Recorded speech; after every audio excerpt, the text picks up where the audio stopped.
তাকে হারালাম। হাদি তোমাকে ফেরত আসতে হবে। জুলাইয়ের পরবর্তীতে নানাভাবে নানা সুবিধা নিয়েছে অনেকেই, নির্ভীকভাবে জীবন কাটিয়ে বয়কেও ফেলে দিয়ে যে দাঁড়িয়েছিল হাদি আমাদের। ইনকলাব মঞ্চ হয়েছিল বাংলার মঞ্চ। যদি ঢাকা শহরে উন্মুক্তভাবে জনতার মঞ্চকে গুলি করা যায়, এটা বাংলাদেশের জন্য লাল কার্ড। আমরা দেখেছি স্বাধীনতা উত্তর থেকে এই পর্যন্ত সাধনার কোনো মঞ্চ ওঠেনি।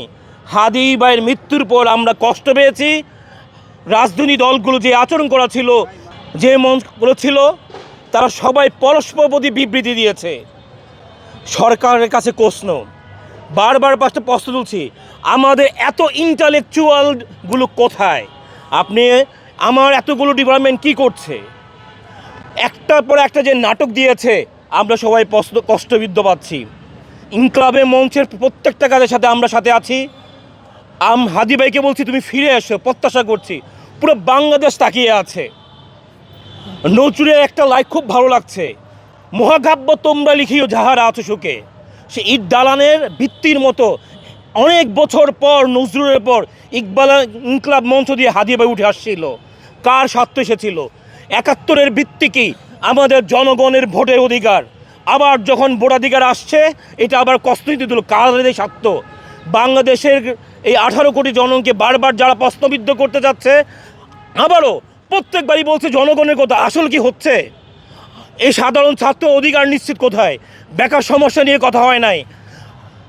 হাদি ভাই যদি চাইতো কোন মন্ত্রী কোথায় যেতে পারত। তার যে বক্তব্য ছিল, পিঠে লাল করে দিব এমন যে বক্তব্য, যার বুকে সাহস রাখতে পারে, সে হাদিকে হারিয়েছে। পুরো বাংলাদেশ ঘুমিয়ে যাচ্ছে। প্রত্যেকটা রাজনীতির দলকে এখান থেকে এসে বক্তব্য দিতে চাই, আমাদের দাবি রাখতে চাই হাদি ফিরে আসুক। হাদির জন্য হাজার তরুণ দাঁড়িয়ে আছে। যদি হাদি হারিয়ে যায়, আবার সেই ব্যাকডেটে চলে যাবে যে ঢাকা বিশ্ববিদ্যালয়ের ছেলেরা জেলে বসে প্রথম বই হতো, আজ তারা হয়ে যাচ্ছে হলো প্রাচীন খুকরের মতো, তেলাপোকার মতো, কোনো রকম বেঁচে থাকলে জীবন। যেই কারণে আজকে আমাদের এই বাংলাদেশটা পড়ে আসছে। রন্ধ্র রন্ধ্রে দুর্নীতি। আসলে এখান থেকে আবার করতে হবে, সেই বটগাছ থেকে আবার আসতে হবে। হাদি তুমি ফিরে এসো, বাংলাদেশ তোমার অপেক্ষায়। না হলে আবার পুরনো ব্যাক বেঞ্চে আমরা আবার পড়ে যাব, সে অন্ধকার কুফরি পড়ে যাব। আমাদের কথাই বলে তারা আবার ফিরে আসবে। আমরা সবাই আজকে যারা এখানে এসেছেন, সবার কাছে কৃতজ্ঞ অনুভব করছি। বাংলাদেশ সিএ ছাত্র পরিষদ থেকে পক্ষ থেকে আপনাদের অভিনন্দন জানাচ্ছি। আমাদের কষ্টের কথা জানিয়ে যাচ্ছি। সিএ ছাত্র পরিষদ স্বাধীনতা উত্তর আন্দোলনে ছিল, জুলাইয়ের আগস্টে আন্দোলন ছিল। আমি কেন বাংলাদেশে আর কখনো চাটাতে থাকতে পারবো না? সিএ আমাকে নোটিশ দেওয়া হয়েছিল। আজ তারা সবাই হারিয়ে গেছে। বাট ৫ আগস্টের পর হাদি ভাইয়ের মতো আমরা কোনো পলিটিক্যাল ইনশন নেই। আমরা বারবার আসি, আবার ফিরে যাব। সাধারণ ছাত্র যারা আয়োজন করেছেন ধন্যবাদ, সাংবাদিক ভাইরা যারা আসছেন ধন্যবাদ। আমরা একটাই এখন চাওয়া, হাদি ভাইয়ের স্বাভাবিক সুস্থ জীবন।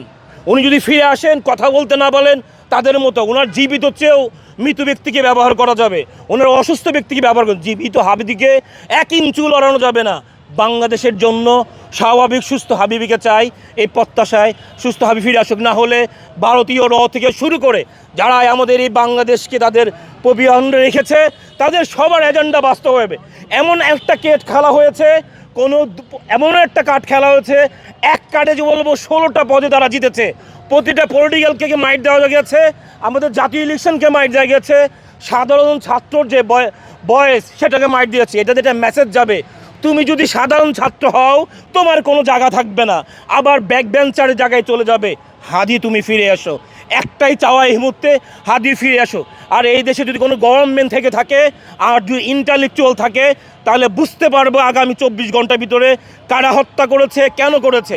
যদি না হয়, এই পুরো মানচিত্র প্রশ্নবিদ্ধ, এই প্রশাসন প্রশ্নবিদ্ধ। আমাদের একজন ব্যক্তির, হাদি কেন, আমি আপনার কেউ চাইলে মেরে ফেলতে পারবে।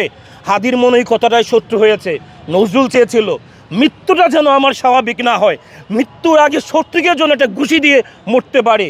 নজরুলকে পরিপূর্ণ আকাঙ্ক্ষা করেছিল এই বাংলার নজরুল, বাংলার হাদি। আবার যেন কাউকে নতুন হাদি হয়ে না আসতে হয়। ইনকলাবের মঞ্চ সাথে ছাত্র আমরা আছি, সবাই একটি চাওয়া, হাদি তুমি ফিরে আসো। আর 15 ডিসেম্বর পর্যন্ত আমরাও অপেক্ষা করছি। যে এই সরকার সুস্থ কোনো বক্তব্য না রাখতে পারে, তাহলে ইনকলাব মঞ্চ সহ সাধারণ ছাত্র সহ আমরা এর ইনশাল্লাহ দেখে নিব।